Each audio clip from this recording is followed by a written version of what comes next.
today. Jordan was going to be with us, but she got called into an admin meeting. So unfortunately, it's the battle of blondes today. Jordan's no longer blonde. She's, what is it? Is it blonde? It's where she's got the brown hair with the Oh, blonde ends. yeah, I don't know. It's not too blonde with the She's ombre. definitely not platinum like this right now. We're giving off the Tennessee vibes today. But we are on episode 131. So if you haven't done so already, like, comment, subscribe, hit those buttons on your devices wherever they are, and welcome. So Whitney and I kind of have a fun story. Like, we literally started competing in the same show almost 20 years ago now.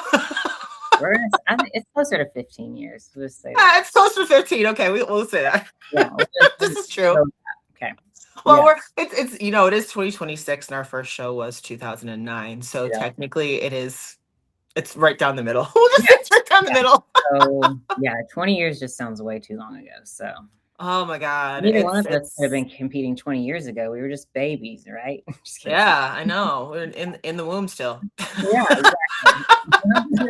Meanwhile, you have a baby now. Like, yeah, we've Yeah. come a long ways. Yeah. 2.5-year-old. It's crazy. It's crazy. Mm-hmm. But yeah, we literally started both competing in the Knoxville Classic back in 2009. That was the first year of bikini. And Whitney was in bikini. I was in figure. We were just talking about this. I've said it several times on this podcast. It's crazy how many people are still involved in the sport that were in that show initially. So it's a small sport. It's a small world. So, don't burn your bridges, I guess you could say. Hey, one of my best friends is still Kaylin, the girl that won that show, and that's where I met her. She's still one of my best friends today. So yeah, and I was with her when she won her pro card too. Like, we did North Americans together that year. I did her makeup for that show. I was like, that's my first claim to fame right there. She won the overall at North Americans. And she won the overall at that show for a figure. So she won the overall for open and for novice. Back then there was no master's classes. It was just novice and open. That was it. That was the only options. I know I was the only figure competitor that did not do both. I only did open. I didn't do novice. I know you won the overall for bikini, right? No, in Oh, I thought you 2009. did. Yeah, I No. thought you did.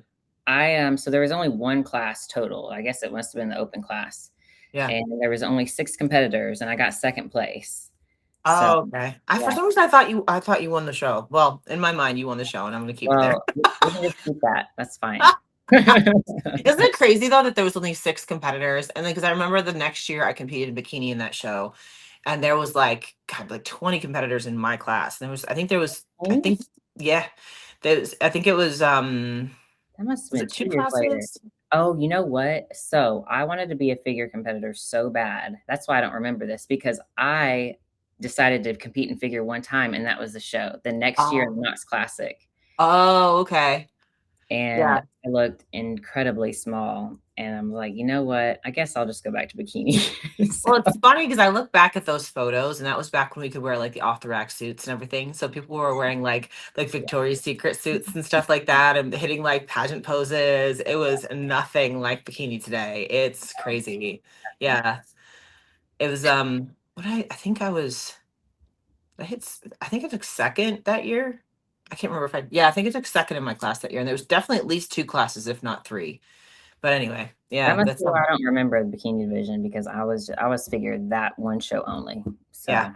No, I remember that show specifically because I was sitting in the audience during the athlete meeting, and I had my dandelion root tea, when you're supposed to dry out and all that. Yep. And I went to go sip it, and I dumped it all down the front of me and ruined my tan, basically. And we were supposed to, bikini was supposed to be after all the other female divisions, and then they switched it that morning, so bikini was first. So I was freaking out because there was no way for me to fix my tan. I remember I'm backstage trying to and we didn't have spray tanners back then either. I'd done my own tan and all that, so I was back there trying to fix my tan after I just spilled freaking dandelion root tea all over my lap. I'm like, I was just trying to figure out what you did, because I'm like, I know Liquid Sunrays wasn't there back in the day. We didn't have no spray tanning. No, I did Liquid Sunrays, but it was DIY. It was like the mousse. It was the mousse. So I went backstage and just put more mousse on me. I mean, it was terrible. It was such a bad tan. It was so bad. Stressful. Oh my God. I was like, I don't know what to do. Oh man, competitors these days don't know how good they have it with having a spray tanning team there, to take care of everything. Oh my If I had time, like I could like showered and like redone it, but Yeah, there's no freaking no. time. Literally, once the athlete meeting's over with, you're on stage. So I was like, it is what it is. There's nothing you can do. Plus, it was Tennessee in the summer and it's fucking humid as hell. So Yeah. there's that. Mhm. Yep, yep, yep. Oh my gosh. That's You crazy. girls today have no idea I how know. good you have it. That's what I was just thinking. It's like, oh my god. And then meanwhile, that's why we have promoters like Whitney who think of all those things ahead of time so that you don't have to stress out. So Yeah. we wanted to bring Whitney on today because she is one of the only promoters out there that does an all-female show. You were the first promoter ever Mhm, to do an all-female show. mhm. And it's grown over the years. It's a really, if you've never been to it, it's a very different experience when you don't have any men involved. So Yeah. it's fun. It's good. It's a great show if you're a first time competitor too. If you're nervous, things like that, because you're on around all women, which is fantastic.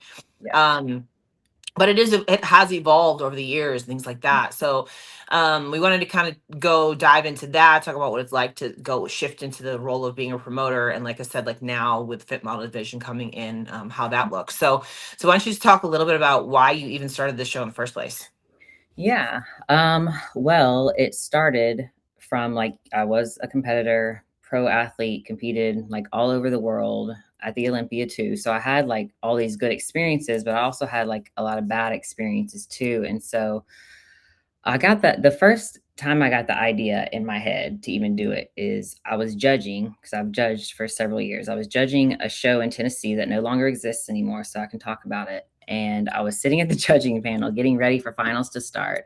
And I was like just looking around, and there was just like nothing there that would make anybody know there was a bodybuilding show going on there that day. There was one dinky little banner on stage. That was literally it. There was no lights that was brought in, like nothing. And it made me really mad for the athletes because I'm like, I know how hard we work to get on stage, and this is what they're stepping on. And I got it like so mad about it. And I was like, I could promote a show better than this.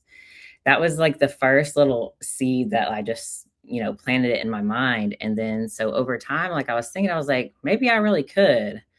I don't know. But the promoter, or not the promoter, the Tennessee State chairman was different back then. So now it's Alan Sizemore, but back then it was somebody else. And I told him basically my idea of having an all women show. And he basically told me that it was kind of a dumb idea. Like, why would you cut out half your entries? Like, and at the time there was like already a line of people waiting to promote another show in Tennessee, and you only have like, I think we already had like 7 or 8 shows. And I don't know if it's still like this now, but they were not going to give you more shows in that state if your number of NPC athletes like for that state wasn't, a certain number or whatever.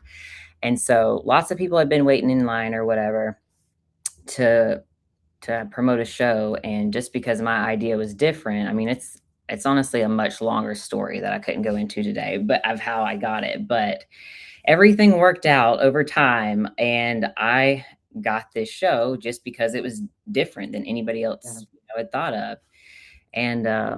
And I just started promoting it right away. At the time, like promoters really weren't using social media, and like that was my whole marketing strategy, like from day one. Like it got approved in 2017, and then the first show was in 2018.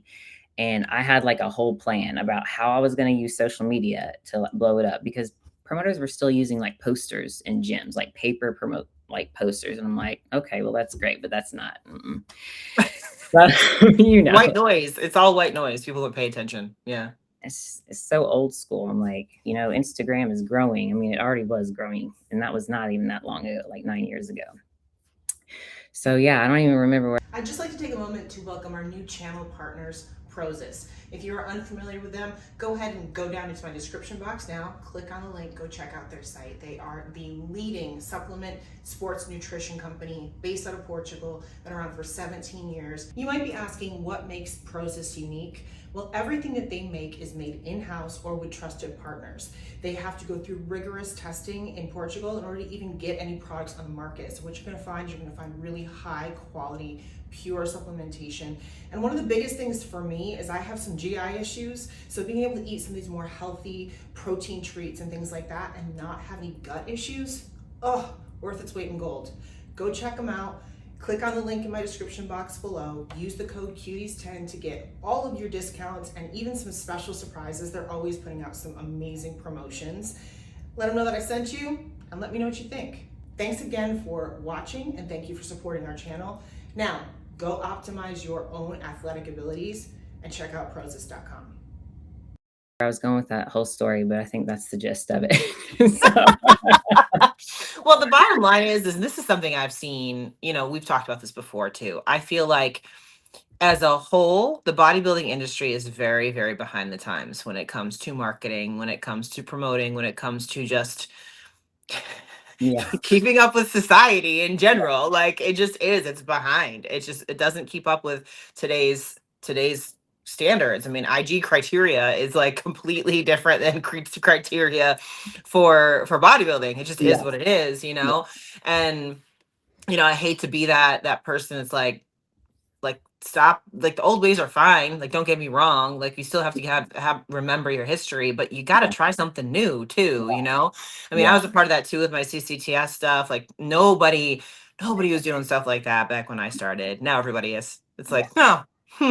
So it wasn't such a dumb idea, just like you're saying. Like now we have several shows that are just female shows, you know what I mean? And that was never a thing to start with. And it's just like something that sounds scary or dumb at first. It's just because people are afraid to put themselves out there and potentially fail. I mean, you have the potential to fail when you do it, because it's new. And like the guy said, I was cutting out half my entry fees, which I didn't see it as half because I knew like the women's side of the sport was already growing fast. So I'm like, I don't think so. I think it's going to do good. But well, you have that intrinsic value too of women supporting women. Like you may be cutting out those men. I get that. That's half of your audience. But when you cater to the correct market that you're looking for, that exponentially helps you grow. So what you don't have with the men, you make up for 10 times over with the women. Yeah. And I don't think I realized at the time like how successful that it would be. I just thought it was a good idea and I wanted to do it. But then I started figuring out like what cool things I could do additional that like if it was a men and women show, I wouldn't be able to do, like just like little fancy things, like because women notice details, like, and they appreciate the detail of things. Absolutely. But like if it was men and women, I just wouldn't want to do it. Like, so it's just different. So like just the gourmet cupcake and dessert buffet and like just little things like that just they appreciate. And so it makes it cool.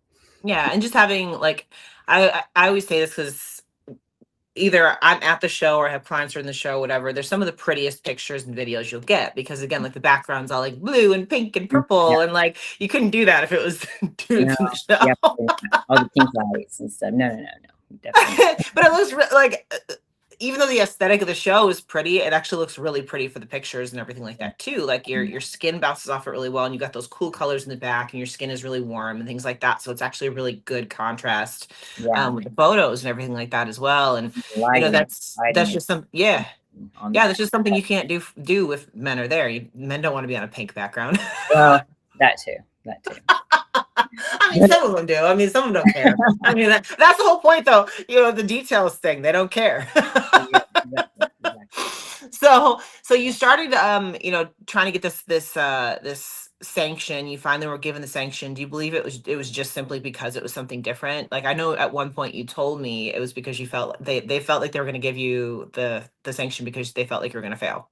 Well, that was my whole business case behind it. I was like, well, if I'm going to fail, just give it to me. Like, just if it's not going to be successful, then just give it to me and we'll see. No, but it's a whole lot longer story. I don't know how much I can actually tell of it, but it just worked out. It just worked out for me. Everything just went in my favor, even when it seemed like it wasn't going to happen.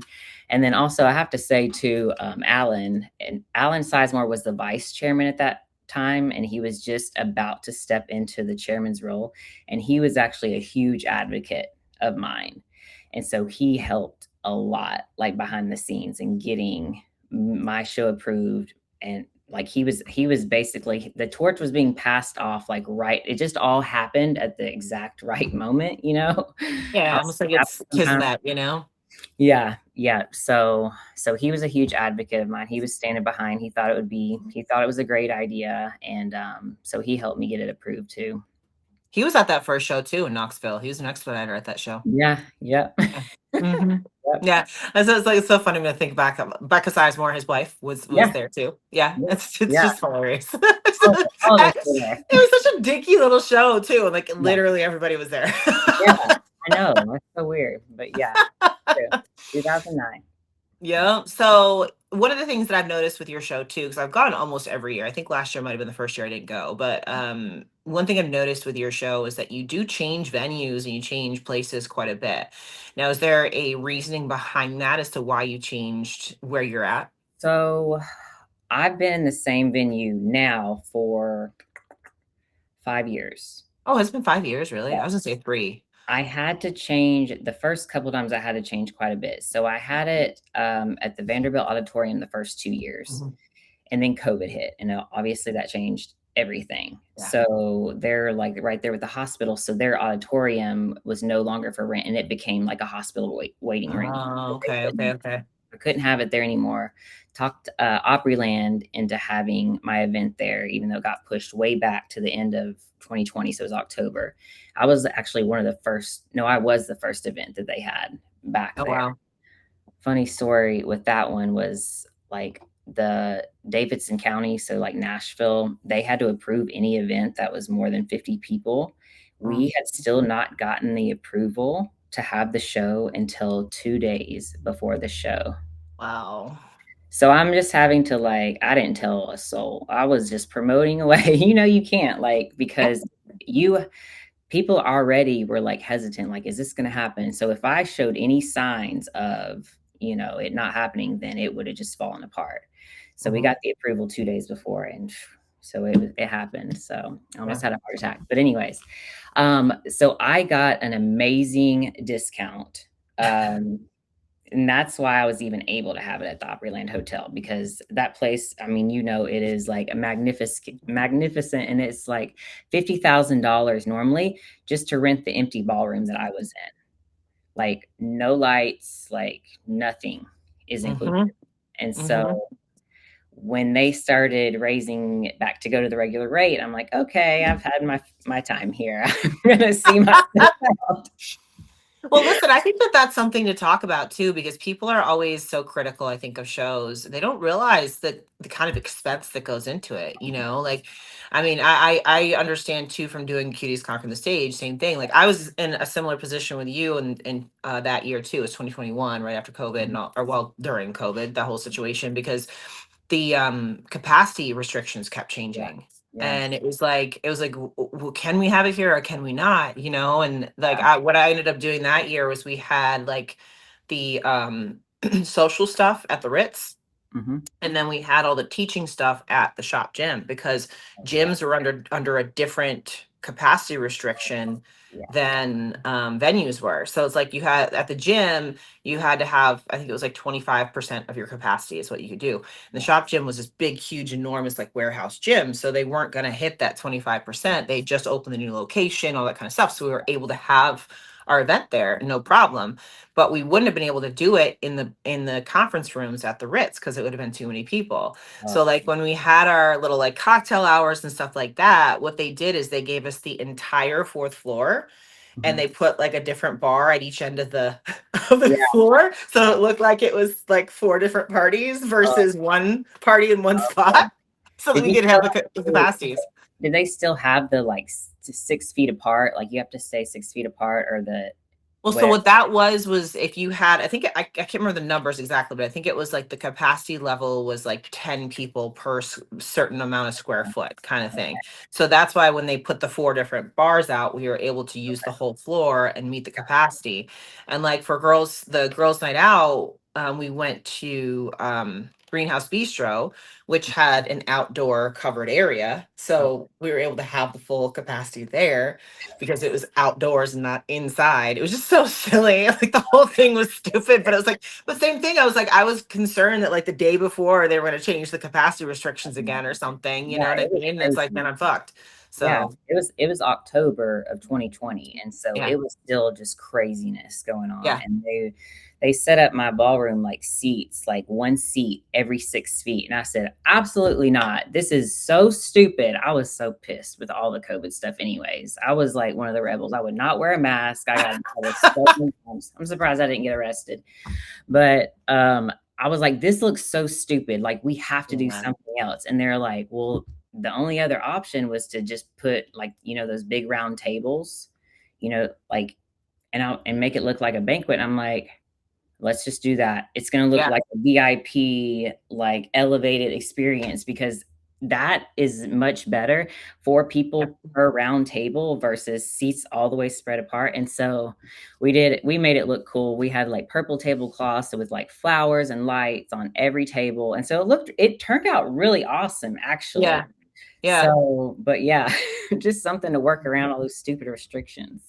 And it's crazy because, like, I don't know about you, but the venue that I worked with, like with Ritz and stuff like that, they were doing everything in their power to make the event happen, because they were like, everybody else is just canceling. They're just saying fuck it, and like that was a lot of so I had, during that time frame, retired from bodybuilding. I was just coaching and stuff. I wasn't competing anymore, and that whole year convinced me to come back to it as far as competing, because I saw how much people tried to make things work. The Olympia got pushed and all that kind of stuff, but they still made it happen. Everything, they're like, we're not just saying fuck it, it's over, it's done, whatever, we can't do this. They're like, no, we're gonna make it work. Yeah, so many shows did that though. They were like, no, we'll figure it out next year. Yeah, and it was one of those things. I felt like, if you did that for me anyway, I felt like, well, that's somebody I want to be like. I want to go neck to neck with. You know what I mean? Like, because they're not going to give up. Right. And that was the thing. Like, the pageant I'd signed up for, like they did the contestants dirty. They took all of our entry fees, and then they canceled, and they didn't refund any entry fees. So I was like, that's messed up. Very messed up. Yeah. I even asked, I was like, do I get a credit for next year? And they're like, didn't respond. I'm like, oh, that's really no. Oh, no. I was like, cool, awesome, all right. No. I got that.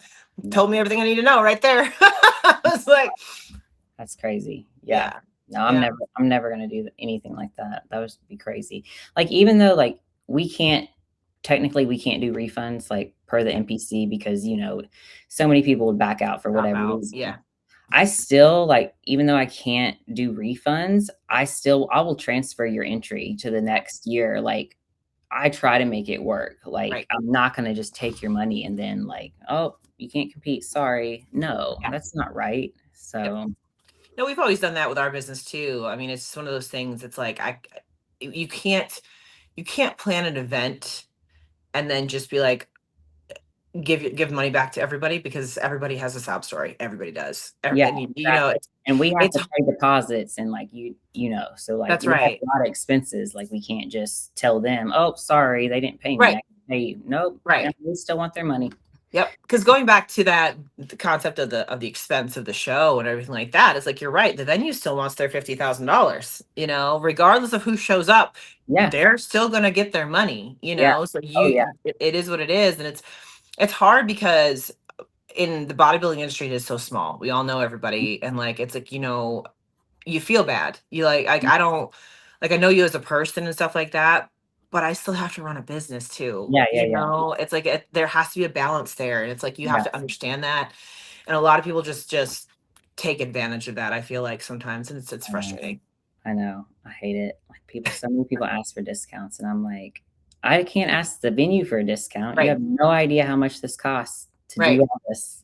I think people, like, just speaking of business, and I don't really want to get off on the tangent here, but just mention this one thing. Like, they look at all the income, like they're adding up the figures. Oh, this many competitors with this many crossovers and tickets. Like, this place is huge. Like, look at all this money coming in. I'm like, yeah, you don't see what goes out to even be here. Like, nobody looks at the expenses side of things. It's like, I have to buy a whole staff block of hotel rooms here in downtown Nashville. You know how much that costs? Yeah. Like, it's just so much. The stage is extra. The lighting is extra. The LED screens, which of course I don't have to get, but I want it to be a good experience. And like, going back to like, why I did the show and whatever, I got to stand on some amazing stages, and I understand that like this might be somebody's Olympia. That's right. Like, it might be a bucket list thing for somebody to compete 1 or 2 times in their life, and this might be like their Olympia, and I want it to be, almost to that caliber for them so they can feel like they accomplished something amazing because they did by just going through a Yeah. prep and getting on stage. Not even 1% of the world could do that. So I want to give them a good stage Yep. to be on, and that costs money. So, Yep. Well, and we often say that with bodybuilding, it's like it's a labor of love at the end of the day. Like we're not ranking in money hand over fist. It's just not happening. So, it's a labor of love. That's the bottom line. It is Yeah, what it is. Like you have to love the sport. You have to love the people that are doing it. I yes, think the majority of promoters out there have been competitors, so they understand. a good one. They understand what everybody went through. I'm trying to think in my head if I know of any promoter that never competed, and I can't think of anybody. I think everybody's competed at one I point or feel like another. now is a lot better than it was 8 Yeah. years ago. I Yeah. feel like everything has been leveled up a lot, and the standard has been raised over the last 5 to 10 years. Yeah. You won't see a show that just has one little dinky banner on stage and nothing else anymore, because all the better shows have, like, competitors won't go to those shows anymore because they have options now, Yeah. and they can't get away with that crap. Well, I So, think we can thank social media for that too, yeah, because back in the day that just wasn't visually available. Like now you can sit there and you can research shows. Everything is online now. So you can, if they don't have a website, you can still find pictures and videos from their Instagram from the last time they had it. So competitors do have options. I know we talk about that a lot with like Fit Body Fusion too. It's like we're gonna go to shows where we know our athletes are gonna get good experiences from them right, because that's what's going to keep them in the sport. If they're going to yeah, have a shitty experience, they're not going to want to come back. right. Why did I do all this work? What was the point? You know what I No, mean? that's It's very like fair. that's That's a that's good really a point. big deal. That's a good point. And like this year, I feel like I've finally been able to like execute on. I have so many ideas, but there's only so much time in a day. And especially now with a freaking 2-year old, she's like into Yeah. everything. So I have even less time. But I've just found ways to become like more efficient so that I can actually execute some of my other ideas. Like now I actually finally have a new website with a blog up there where I Yeah. can even help educate athletes more, because that's my passion, is just like educating. And so they can have a good experience, because yeah, you can give them a good show day experience, but if they like aren't prepared, like mentally, like know what to expect and like all the things, they Mhm. still might not have a good experience. So where does that, how do you fix that? Education. Yeah. So workshops, blogs, like just giving them resources and education so that they can become more successful over time and leading up to the show and even after the show have Yeah. a better experience. Now, do you as a promoter, do you work with the other promoters in your region, like in Tennessee and stuff like that? Do you guys all get Yeah. together and I do mean, like? it's pretty much just me and Alan and Becca. Yeah. Oh, okay. Yeah. Okay. Alan and Becca. So Alan and I have a show together now. It's the only natural bodybuilding show here in Tennessee. So You we did have tell me that. about that. And then Alan and Becca have 3 shows. And then so there's only 2 shows that are other promoted by other promoters. Okay. So it's basically us, and we Okay. talk like every other day. Okay. And we help each other out, and it's good now. Yeah. Are they all based in Nashville? Are all of them based in Nashville? No, no, I have the only 2 in Nashville because Okay. it's too expensive to have shows here. No other promoter's gonna have a show here. It's too Listen, Nashville has grown so much since I lived there. It's crazy. It's so And crazy. hotels are like $400 a night, and so my discounted rate is probably like a regular price of some other city, but like Mhm. getting $250 a night hotel room in downtown like is the best you're ever gonna get. And so Yep. yeah. It's crazy when I think about that because like I said, when I lived there back Yeah. almost 20 years ago. I lived there. It was still like little quaint little like downtown Broadway, all that kind of stuff. And now it's Nash Vegas. Everybody says it's Nash Vegas. It's fucking huge. It's crazy. Man, well, I was a bartender downtown Nashville on Second Avenue almost 20 years ago, and yeah, Yeah. it was definitely a lot different than Yeah. it is now. I can remember going back to your show. I don't know what it was. Like all my years blend together now, but it was probably one of your first ones that you did. What was the one? It was after COVID. What Oh, was your oh no, which you came when it's at the same venue. If it wasn't at the Opryland Hotel, then it was at the Nashville Municipal Auditorium, which is where it is now. You were Yeah, but here. the one that I came to where I did the posing seminar. Which? Oh, wait a minute. Okay. Because Mo helped me with that. That was like the first year. So Was that the first year? It might have been the second year. Yeah. It was either the first or the second year. That was 2018 or 2019. That was before COVID. Okay, I thought you said after COVID. Yeah, I thought it was too. Like I said, all my years are blending together. I know.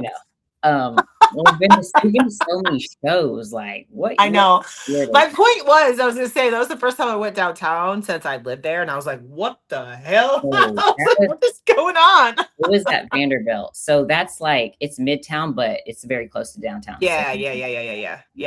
Yeah. So I was like that because I had to go pick up a FedEx thing because when my husband made my flyers for the posing seminar, he put the wrong logo on it, the wrong IFBB logo on it. He put the IFBB Elite logo on it. So I had to have him like overnight, like to FedEx. I was like, I need different ones. This is wrong. Man, I forgot about that. That was great though, the posing thing. We need to do something like that again. Yeah. Which I haven't announced this yet, but I will just go ahead because I want to tell you real quick. Just make the announcement here. So another thing that I've been wanting to do for a while is like a post-show Sunday morning brunch. Yeah. So now I'm going to do like a Nashville Fitshow official Sunday morning brunch, nice. Morning after at the Host Hotel, which I don't think you've been to this one. It's right across the street. And it's got a really nice rooftop restaurant and bar. And we're going to do the lunch up there and just talk about like, because, post-show blues and everybody struggles with that. And so I just want to have a talk about that. And then also maybe like taking judges' feedback and how to implement it, like just useful things where like a lot of newer competitors, they don't know like how to really take the judges' feedback and use it, like what they really mean. So I want to talk about what they really mean, what they're saying. Yeah. Just stuff like that. So I want you to be involved in that. So we'll talk about it. Absolutely. I can do that. That's something that I'm good at too. Like it's something I tell my competitors when they're at a show and I'm not there. Like when you go get your feedback from the judges, record it so that I can hear the words they're saying, because a lot of times competitors misinterpret what the judges are saying. Yes, 100%. That's a good idea. Yeah. Like I did this at North Americans last year, the year before. Anyway, again, years blending together. But one of my competitors went and waited in line for feedback from Sandy, and she came back to me. I had other girls on stage, and then she came back. She said, "Yeah, Sandy said I needed to be leaner and better condition." I said, so she thought she wanted to keep pushing for the next show, kind of thing. It was Masters Nationals. She wanted to go to North Americans. That's what it was. Anyway, I was like, did she say that you should keep competing, or did she say that you needed to have more muscle for that conditioning? She said, no, I need to be leaner. I said, hang on. I went talk to Sandy and I was like, this is my competitor. I said, what did you say about her? She's like, yeah, she needs better conditioning, which means she needs more muscle. Yes. Thank you. But that is a very common misunderstanding because they don't understand in order to be leaner or better conditioned, you have to have more muscle to look tighter. And all. Yeah. So. Yeah, she came back to me interpreting it, meaning that she should just diet harder. I'm like, that's not it. You need more size in order to look leaner and more conditioned, Right. Yeah. So again, I went directly to Sandy. I was like, that's not what she said. I was like, she said that, but she didn't mean that.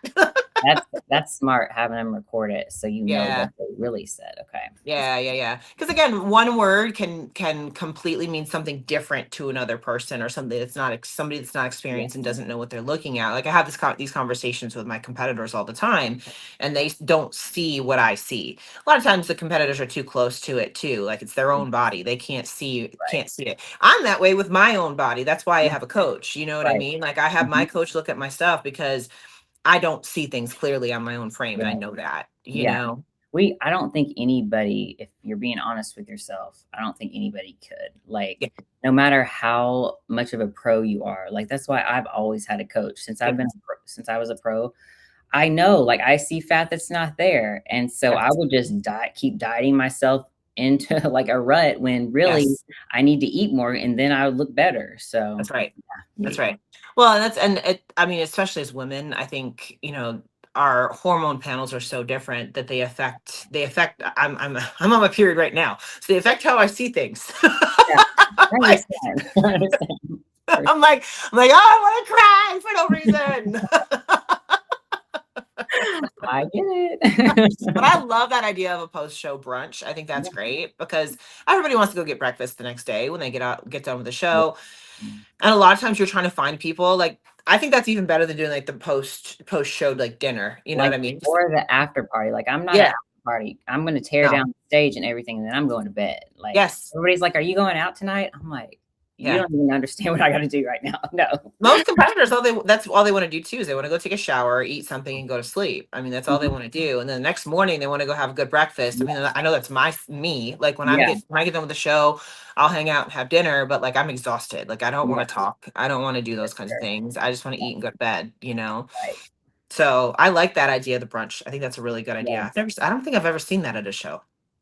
I know I haven't. I've just seen, like, maybe after party at some of them here and there, but never a brunch. So I'm That's very interesting that that's never happened before. Because I'm sitting here thinking, like, even after your shows several times, we'll sit there and talk. Like Marilyn with Liquid Sunrays, she'll be there. We'll have a little breakfast afterwards and just talk and chit chat and stuff like that. Like that's when you catch up with people. yeah. So that's funny now that I'm thinking about it. I'm surprised nobody ever came up with that before. I'm the first. So Look at you, first again. Let's Well, do it. blondes kind of know what they're talking about sometimes. That's right. We do. Speaking of firsts, okay, so we have Fit Model coming out. Yeah. And one of the reasons you're on here now is because you were, basically crowdfunding, trying to Yeah. get the sanction fees so that you could add Fit Model onto your show for the Pro League. Right. So you do have Fit Model now. So talk a little bit Yeah. about that whole process. Yes. Oh my gosh. So, as much as people message me all the time, like, "Are you gonna have bikini this year? Are you gonna have Pro Fit Model?" And I'm like, I would love to have all the pro divisions, but it is a whole nother cost. It is so expensive to have them, and I can't pay it out of my own pocket anymore. I've done that before with bikini, and I'm like, I'm not rich like that. I can't do all that. So I was basically just looking for sponsors, either new sponsors and or sponsors that I already had that maybe wanted to do like more. And so I had Gilco Productions. They stepped up, chipped in OMG Bikinis and Liquid Sunrays. Maryland is amazing. So those three basically, and there was a lot of coaches also that chipped in as well. But those are the three big ones that chipped in so that I could add this division, which it's gonna be awesome. It's gonna be huge, especially August 15th. That's gonna be one of the last time shows you can qualify for the Olympia that year. So it's gonna be great. Yeah. But yeah, so I know that I knew the division was gonna be huge. I mean, I think all of us like women who have been in the sport knew like it's gonna be huge. Yeah. And we're already seeing that. Like, how many people are signed up for Japan? 48. That's insane. Like, that's the biggest. I looked it up. I mentioned this on my stories yesterday. I was like, I looked up the largest like inaugural pro show for each each division, and prior to this, it was wellness at like 25 competitors. So wow. It's like double the size. Yeah, it's double the size. What do you mean for like the first pro show ever? Okay, I got you. Yep, because the first wellness pro show was Pittsburgh. Okay. That first year, whatever year that was, and it was like it was about 25 girls. Yep. Dang. Okay. Well, yeah. This is in Japan too. I know. Wow. That's the biggest thing. I'm shocked at how many people are traveling to Japan for Me this. too. I'm like, wow, that's not just around the corner. Well, this is a testament to show quality too, because I've said this. I competed in Japan. I competed in Japan a couple years ago, and like you said, that was like my Olympia. Just the production quality of that show was. I mean, it was better than the Olympia. The production quality, it was insane. The crowd, insane. I have never been in a show where people are screaming and yelling for people on the stage like that. Like people they don't even know. Like the crowd was ridiculous. Like absolutely ridiculous. I've never been in a show like that. And I've been to every Olympia, every freaking Arnold. Like I've never seen that kind of crowd participation at a show. It was literally standing room only. It was wall to wall packed. They were screaming for bikini and men's physique. I'm like, Oh wow. Okay. Blew my mind There you because you go. have to remember too, like the beauty standards for like Asian cultures are Mhm. completely different than ours. Oh yeah. So I've told the story a few times. Like they had pro bikini, pro men's physique, and pro men's open at that show. And Mhm. it went in that order. So bikini was first, then men's physique, then open. So after bikini was over, we were all out in the lobby taking pictures and stuff, and all of a sudden the doors opened and people started coming out. So we assumed the show was over. We're like, oh, we got to go get feedback from Tyler, right? Yeah. So we go into the show, and the show wasn't over. That was just men's physique finishing, and men's open was on, but 2/3 of the audience left after men's physique. They Wow. weren't there for the open men. I'm Wow. like, you got to remember, like Asian cultures, again, beautiful, like Mhm. softer looks are Yeah. what they covet, not these big freaks, you know? Mhm. So it was the exact opposite of what you'd see here in the States. Exact I was just opposite. thinking that that's the opposite of what you would see Yes. here at like the Olympia or something. Absolutely. So it was a wild experience. So, I think that a lot of people have, again, because of social media, seen what they're doing in Japan, seeing what they're doing in these Asian countries for these shows, and be like, I want to be a part of that. I want to be a part of history. I want to be a part of that first class of fit model athletes. Yeah. And I want to do it on a stage where I know it's going to freaking count, like they do a really good job. Man, I'm excited to watch it and see like I what know. happens. So, I mm, know. I'm curious to see how the judging goes. I've said this before. mhm. There's a very distinct look between like bikini pros that are coming down and fit model pros that Yeah. were given pro cards and things like that. So Yeah. what's your thought process on that? Do you still judge or do you just promote now? I still am a judge, Yeah. but the shows that I judge are very few and far between, just because I like expediting a lot better. So Okay. I expedite almost every show. Yeah. Like in Tennessee, I'm on stage expediter just because I like being with the competitors. I feel like I can help them more I get that. besides just sitting at the judges table and then giving them feedback at the end of the show. I'd rather like just be in the mix with them Yeah. as a competitor. You know what I mean?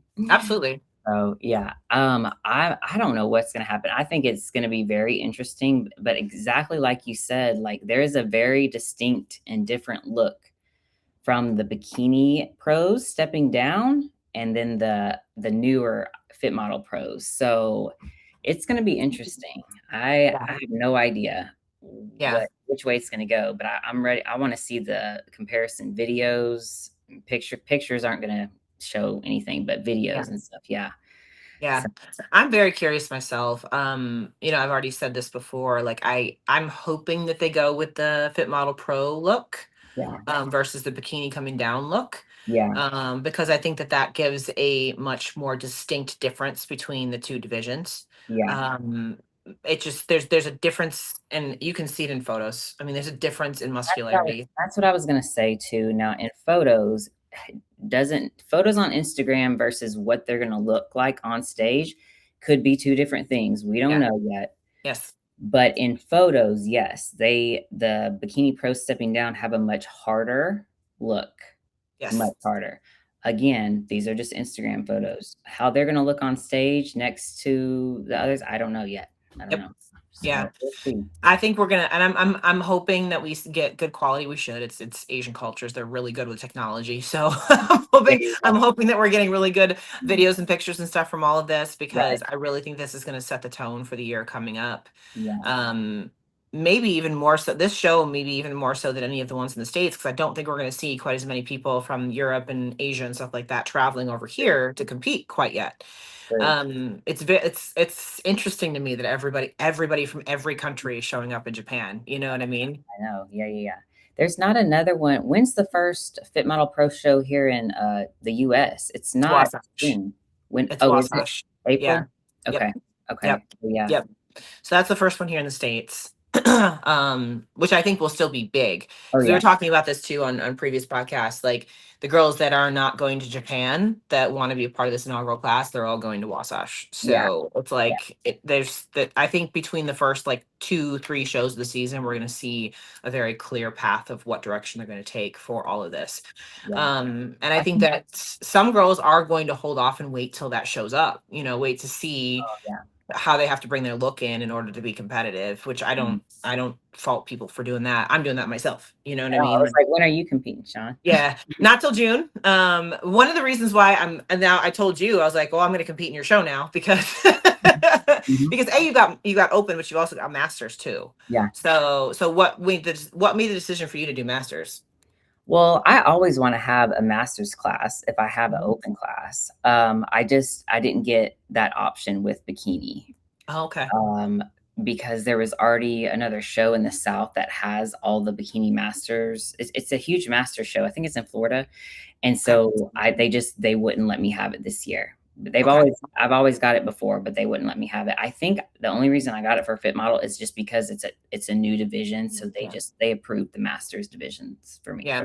For me too. But yeah, like I never would want to just have an open pro class without a master's class with it, just because. Now, is the sanction fee for masters similar to open, or is it less, or what is it? It's less. It is less, and sometimes you can get a freebie, basically free master class with the open. So it's always usually good enough deal to just like it makes sense, just do it. So yeah. Now, this is also probably a benefit to having an all-women show because one of the downsides of having masters is that it takes more time on stage. Right. So, if you have both men and women on that stage, that takes more time in the venue. Yeah. And when you take more time in the venue, that tacks on more cost. Yeah. Well, if you go over like another too long, but we've never been in risk of that. But a lot of the Texas shows are. A lot of Texas shows do. Yeah. Those are huge. But we've only had one. I think it was in 2022. You might have been there that year where we had like so many bikini pros and NPC competitors that prejudging ran into finals. Yeah. Like I don't even know what happened. I think was that the year that Jennifer Dory won it? Was that year? No, that she won it the year before this. Okay. She won it when it was at the Opryland Hotel. That was the last. Oh, right. Hotel. Yeah. Yes. Okay. So it was 2022 then. Yeah. And then it was.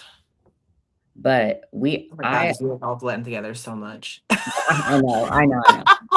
I moved finals up too, so that we could get done by like 7 and not like 9 or 10 p.m. because nobody wants to be there that late. Like I want everybody to be able to like go out and have fun or at least just go eat and it not be midnight because I hate that. I remember back in the day, like when we competed, especially at national level shows, it'd be like midnight or 1 a.m. And that's just ridiculous. Like nothing's open. Yeah. And there's nothing open. And so it's like, okay, yay me. I guess I'll go to bed now. I know from talking to a lot of the judges, they prefer to just go directly from prejudging into finals because they just want to get it done. Yeah. Because I know a lot of the judges too, they would prefer to give out feedback after finals and not reply to emails later on. So if you're sitting in the venue till 10, 11 o'clock at night, you don't have time to get feedback or people don't stick around that late to get feedback. And then they're inundated with emails the following week and they're already on to the next show. I know most judges just want to get it done when they're there. Oh, for sure. Which that's a good note to tell competitors, like always stay and get feedback from the judges. Also, because they can tell you a lot of things in person that they may not want to put in writing in an email. So they can help you a lot more if you just wait and get it. And who cares if it's like an hour wait? It is worth it, especially if it's Sandy. If it's Sandy and you don't stay, then you're crazy.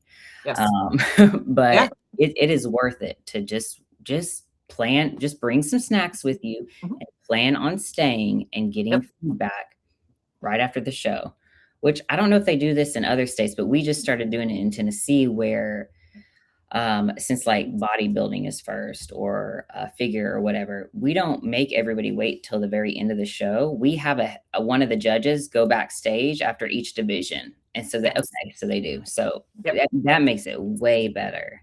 Yep. Because like it depends on the availability of the judges, like how many judges they've got on the panel and things like that. But yes, a lot of shows do that. I know, especially with pros, specifically with pros, the head judge will go backstage. Like if NPC is going on, because Yeah, because typically what happens is there's a different head judge for pros versus NPC at a lot of these shows. So what will happen is whoever was head judging the pros will go back and give pros feedback while they continue with the NPC. Yeah.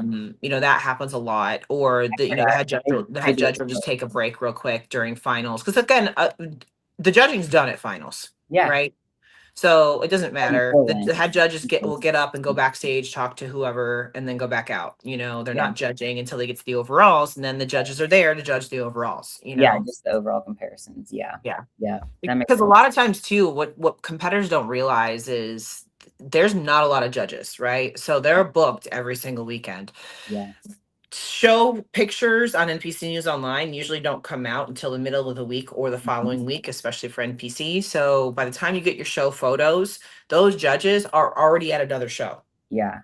Which, for those people that don't know, the judges want you to attach a front and back picture from NPC News Online if you're going to email them, which means you can't email them until probably like Wednesday. Yep. And by then, they're already on their way to the next show. So if you really want feedback and you don't want to wait a month or longer, if you even get it, you gotta wait. You just gotta wait and get it there.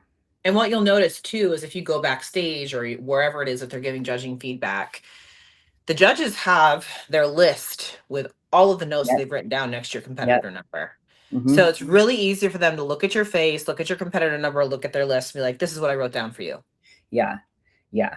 And they might not have that list with them when they reply to your email 2 weeks from then. So, well, and I know for myself, like there's a lot of times I'm not even looking at a girl's face when she's on stage. I'm looking at her physique, right? So when you're standing backstage and you're talking to the judge or you're talking to me or whatever, so I have girls that come up to backstage and ask for feedback. Yeah. If I don't remember your body and I'm just looking at your face, you're in your sweatpants and stuff like that, I don't remember. I mean, if I have notes on you or if I have like pictures of you or something like that, then I can put the 2 and 2 together. Right. And that's why going after the show, be like, my competitor number was 15 or whatever, they can put 2 and 2 together. Right. Yeah. So it's always just a better idea to stick around. And I know it sucks because you're tired, but a lot of times at national shows, what a lot of girls will do is that when their class is done, they'll go take a shower, come back, get in line, because at that point Sandy's backstage waiting or whatever. It depends on what the show is, but a lot of times like the national shows and stuff like that, Sandy will be waiting backstage once they start getting into just giving out trophies, because again, at that point she's not judging anymore. Right. So that gives you an opportunity to go change real quick or grab something to eat or a Gatorade or whatever you need, and then come back and get your feedback. Yeah, for sure. I get so irritated with my opposing clients that like, what did the judges say? And they're like, I was hungry. I wanted to get something. I'm like, no, you did not. Oh my God. So getting your feedback is like 30% of your job that day, right? Yes, that's a good way to look at it. That is such a good way to look at it. Yes, for sure. I did not like in my early competing days, I was just one of the ones I'm like, I don't need to get judges' feedback. I know what I need to work on, Same. It's so stupid because when I started getting judges' feedback and I really started to learn the sport, like the judges want to see you succeed. They want to help you. They want to give you feedback. And yes, you might know like some of the stuff that you need to work on, but sometimes they bring up points that like you never even thought about, or like I can't even tell you the number of times that's happened to me, because once I turned pro, I finally figured out, hey, it's good to get feedback. And so as a pro, I got feedback from every show. And almost every time they would bring up something like I didn't even think about that would help me going to the next show. So it's definitely worth it. Yeah. And, like I said, if you're not sure, like, again, going back to as a competitor, your head's a little in a different place than your coach's head is at, record it. And the judges know, like, tell the judge, listen, I'm going to record this for my coach. They're fine with that, because they know, they actually prefer that because they know your coach is going to describe it in words that make sense to you. Right. Yeah. And the same thing, like there's been a lot of times where it's like, as a coach, I'm like, oh yeah, I see what they're talking about now. I get it. Like I 100% agree. Or like there's been shows where like I'm there and I see things come out that never happened during practice, during prosing or something like that. I had a good example is your show. I had one client who she got really in her head when she was on stage and she didn't smile at all. And I'm like, she's like the nicest person ever in real life and all that kind of stuff, really bubbly and all that kind of stuff. And on stage, she did not smile. She ended up winning her class Oh, because wow. she was that good. But her feedback from Mo was, there's just something like your presence just isn't there. Like you looked like you were completely blank. There was no smile. Like that was Mo's feedback. Oh, And it man. was like, yeah, it's like Yeah. I'm glad that she said that, because basically she's saying that your physique was on point. You were good. Yeah. Everything about you was good except here. Yeah. Right. That's an easy So fix. That's good. yeah. Yeah. And understanding your judge's feedback too. We talk about this a lot. Like Mo's really good about pointing stuff like that out. Like Yeah. the beauty aspect or the presence aspect or the posing aspect. She's really good at those kinds of things. You Yeah. go to somebody like Tyler, he's going to point out more physique related stuff, conditioning, grow this or whatever. So Mhm. that's the other part too. Like depending on the judges that are there, you might be able to get different feedback too. Yeah, that's true. All shows are different, and sometimes they assign like a certain division to Yes. each judge to give Yep. feedback. Yep. But then sometimes you can't get feedback from different judges, so you just Yep. never know. Yep. Just listen and pay attention. I mean, they tell you all that stuff at the athlete meeting, or I know some of the shows have apps now where they'll tell you, notifications. I know Gary Udit's shows all have that Muscle Wear app or whatever, Yeah, so you yeah. get notifications whenever something's going on, so you know what's going on. So just pay attention more than anything else, I would say. I think what I'm going to do this year is just get rid of the athlete meeting, just so they don't have to be there like so early. If and the meeting never lasts more than 20 minutes, and I feel like it's something I could cover. Like I'll just make a video and email it out instead of doing the athlete meeting this year. Is what I'll probably do. Yeah. No, that's good. I used to tell my clients too, I was like, the athlete meeting is never something that's like required to go to.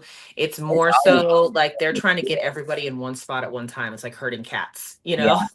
Well, we've made it mandatory, like in Tennessee, and I don't know what other states, but it's been a mandatory thing. Of course, there's still people that skip it, but I don't know. Over time, it's like, do we really have to get everybody here for that? I mean, no.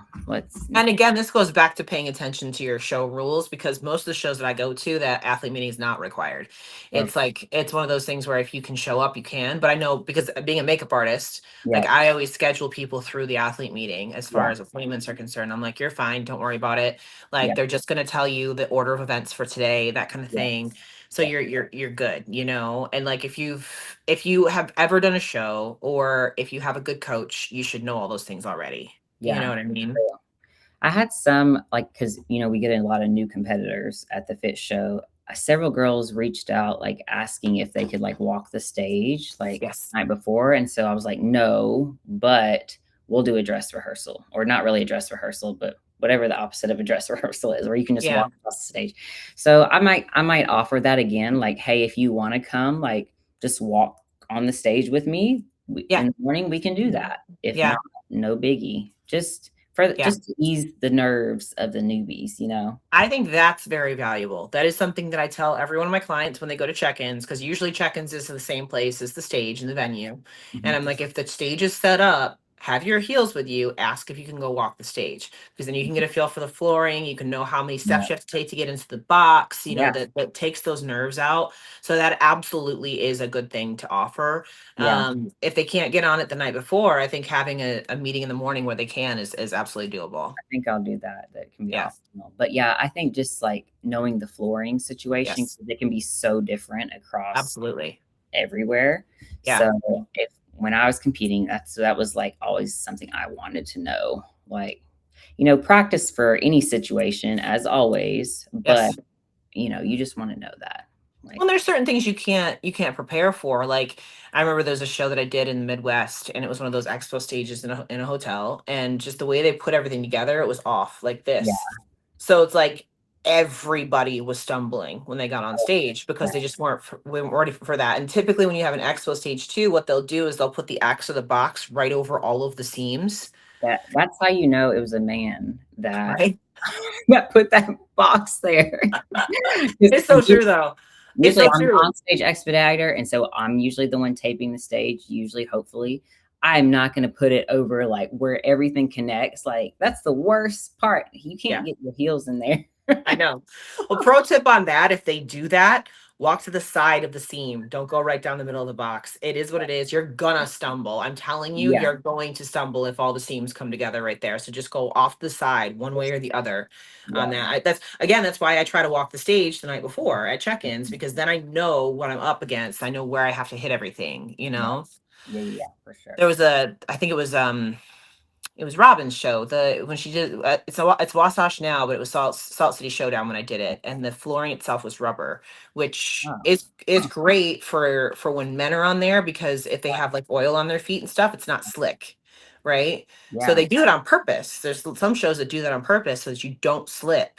But what that also means is when you get on stage, you can't pivot. No, I've never seen rubber stage. That would be really hard. Yeah. And we did not get a chance to walk that stage prior. So when I went on stage for the first time, I was like, oh my God, what am I doing? Like, I can't, you have to pick your feet up. You cannot pivot. So it's like, just knowing that ahead of time is very helpful. For sure. That's fun. So after doing this for as many years as you have as a promoter and things like that, I know we've gone over a few tips and tricks and things like that, but is there anything that you can say that would make, the athlete's life better or the promoter's life better when you come into the show, being prepared for, ready for something that we haven't talked about maybe? Oh man. I know, put you on the spot.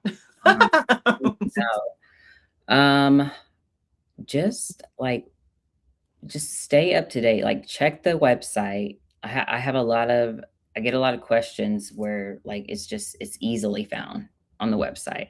Like, and I put links to everything everywhere. Check the website, and then check back. Like, if you don't see something, like, it's February right now, so the show's not till August. If something's not up there right now, that doesn't mean it'll never be up there. Check back in a month or another month. And then, like, if it's something like you really need, then of course, like, email me, the promoter of the show or whatever, and ask. Like, we really don't mind answering questions as long as it's not like, something obvious. When's the date of the show? Or like something. Right. It's like, did you look at the website? Yeah. Okay.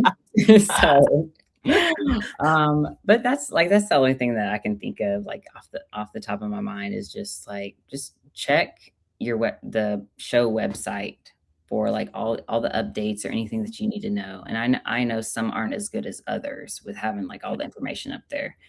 God knows when we competed, finding information was like terrible. It wasn't gonna happen. You just couldn't. You had to know somebody that had been there before or knew the process, basically. Right.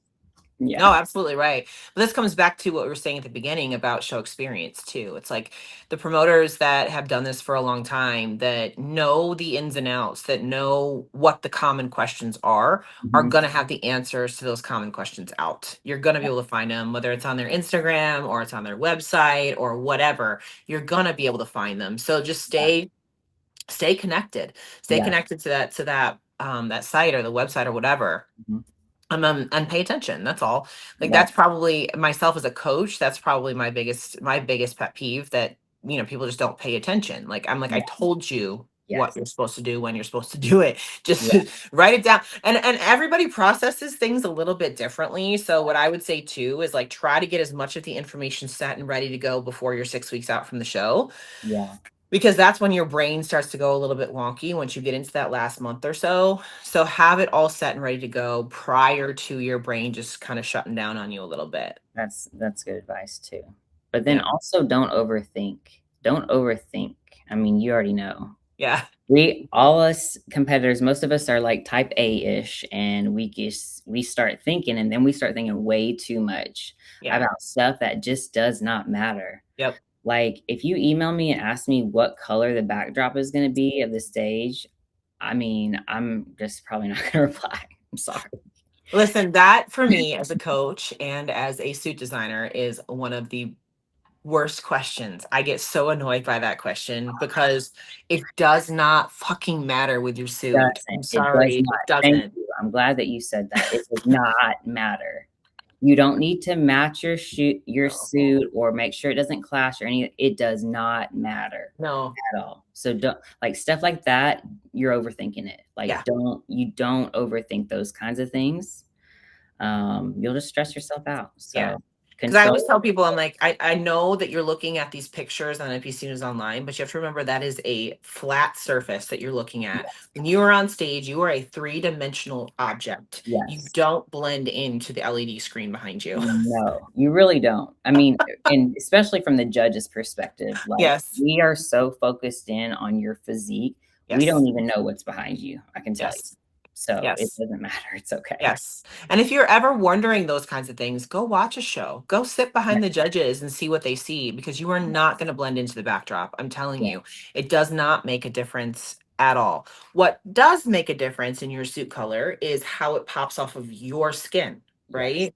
So this is Yes. something I tell people too. I'm like, listen, if you have a tendency to turn a little bit greenish with your tan, which does happen quite often, make sure you got something that's not going to make you look even more green, like a green or a blue. Make sure you got something that's going to pop off of that, like a purple or something that's going to push you to the other side, you know? So it's like those are things that you need to pay attention to. And Yeah. especially with fit model, this is my advice too. I'm like, these fit model suits are cheap. You guys, like, you can get like 5 suits as a fit model competitor versus what you'd spend on one bikini, right? Oh no, So I heard that they're a lot more expensive than I thought. Somebody said they paid at $250. Is that's not that's expensive. okay? I was like, I thought they were like 100 or so. Mine range from 167 to 187. Okay, well, Depends on the top and things like that. that's So, more what I expected, like around that. yeah. Not 250, but yeah, I mean, you could easily get a couple of those suits for Yeah. like, instead of a bikini that's like a lot more than that. So, Yeah, 100%. And then that way you got different cuts, you got different colors, mhm, as much as like I've said, I'm like, I'm gonna do the whole Barbie pink thing. But if mhm, my tan doesn't get dark enough, I'm gonna have a backup suit that I can wear so that it doesn't yeah, look like I'm washed out. yeah, Like there's things that you should be aware of. And again, these are even as a bikini athlete, I'm telling people you should have 2 suits. So as a fit model athlete, you should have at least 2 suits. So yeah, if you find out on show day that your suit coverage is too small, you got one that's bigger, yeah, stuff like that. Like have a few options, have a handful of options, and the last thing that you should worry about is the backdrop though. yeah, yeah. If you're wondering about that, you have thought too far. We'll just Yeah. say Well, and far. this the thing I always tell people too is like if you had to worry about the backdrop, the Olympia would be fucked because you've got the LED screen changing colors every time Yeah, somebody steps on that stage, exactly. so it's like you can't plan for the backdrop. You just Not can't. plan for that. Yeah, no. So don't even So, worry about it. That's an overthinking thing you don't have to worry about. yeah, that's not in your control anyway. So control the Right. controllables and not Right. all things that you can't control. You can't That's right. control who shows up that day, who's judging that day, what color the backdrop is. So don't even worry about it. Like That's just right. you and you prepping your best and looking your best on That's stage. right. Absolutely. And I think that's a great place to kind of cut this off. Before we end out for today, though, like tell everybody where they can find your show information, Yeah. dates, all that kind of stuff, and talk about your second show too, because not just Nashville Fit Show, you've got Oh, another yeah. one too. Okay, so I'll since we haven't talked about that one is going to be on June 6th. It is the NPC Natural Battle of the Titans. It's for natural athletes, but it is men and women. And it's actually inside the Music City Fit Expo now, which has been called the Arnold of the South. It's Hmm. the biggest health and fitness expo in the South. And having it inside of there is pretty freaking awesome because there's a Yeah. lot more stuff to do. So yeah, that one's Nashville, June 6th. The Instagram for that is at NPC Natural Titans. And then Nashville Fit Show, of course, is August 15th. Instagram is at Nashville Fit Show. And then the website is nashvillefitshow.com. So you will find everything you need and more Yeah. there with a new blog. And then just, I'm trying to, since it's new, I'm trying to write one at least every 1 to 2 weeks, just catering to first time competitors mostly, like how to choose a coach, like what to expect during your prep, like things like that, Mhm. just to help educate and give resources. So Yeah. Well, you mhm. and I are similar in that regard. Jordan and I talk about this all the time, where we all have our own niche of clients that we're looking for and things like that. And she caters more towards the girls that are trying to go for that pro card national level, that kind of thing. I cater more towards the girls that are coming into the sport wanting to build from the ground up kind of thing. And I feel like you're kind of the similar vein in that regard. Yeah, yeah, for sure. Like in the Fitshow too, like, yes, we attract a lot of first timers because it is all women, and women just feel better when it's just women around. But also, like, the way that I originally started this show, it was in May, beforehand, and it was 2 weeks before Junior USA's, and so I always wanted it to be right before a national level show and have like Sandy or Becky or Mo, national level judges that people could come to and get feedback there right before stepping on stage at a national level show, just for those who are trying to like get their pro card or whatever. And so, I mean, it's for everybody, but now it's right before North Americans instead of Junior USA. So same. Yeah. Well, and again, it's one of the final shows to qualify for the Olympia this year too. So that's a really powerful thing. Date selection is important. That's another topic we kind of went on a little bit, but date selection with your show is important too. So yeah. And what I'll do too is I'll take all of your links and everything like that, your IG, all that kind of stuff, and stick it in the description box on this video too, so that everybody can kind of reference back to it. So if they have any questions, they can reach out to you. But I do know you, like you said, you're always trying to put out educational content as well. I see it all the time. So yeah, I've got I forgot to even mention my Fitshow forum workshops. The first one's coming up on April 11th, and then I have another one on June 27th. You don't have to be competing in the Fitshow or anything like that. Like, it's there for anybody. Like, whether you're competing this year or not, or just thinking about it, they're for everybody. So all that info is on the website too. And those are like basically like group posing sessions, and you go over show stuff and things like that too, right? Well, yeah, they're more than, like, I do like the little 2-hour group posing sessions too, but these are like 9 to 4, like all day, like kind of like yours were, except yours were more than one day. Just like where we go over like what the judges are looking for, just so many different topics. I think we're covering like hormone health and other stuff at this one, so like a lot of stuff. Cool. Very cool. Awesome. Well, I appreciate you coming on. I'm excited to go back since I missed the Nashville. Like I said, I think last year was like the first year I missed it ever, I think. Okay. So, but now you got all the pro divisions back, so it's a good thing. I've already got a couple NPC girls that are looking to do it too, so it's gonna be a fun time. And yeah, that's it. So appreciate you coming on with us today. Unfortunately, Jordan couldn't join us, but she's always here in spirit regardless. And she's off working on the next big thing for Fit Body. So can't falter for that. Well, you know how life is. So but with all of that said, thank you again, Whitney, for coming on. And for those of you that are joining us here today, like, comment, subscribe, hit those buttons. And for Behind the Bikini, we are out. Bye guys.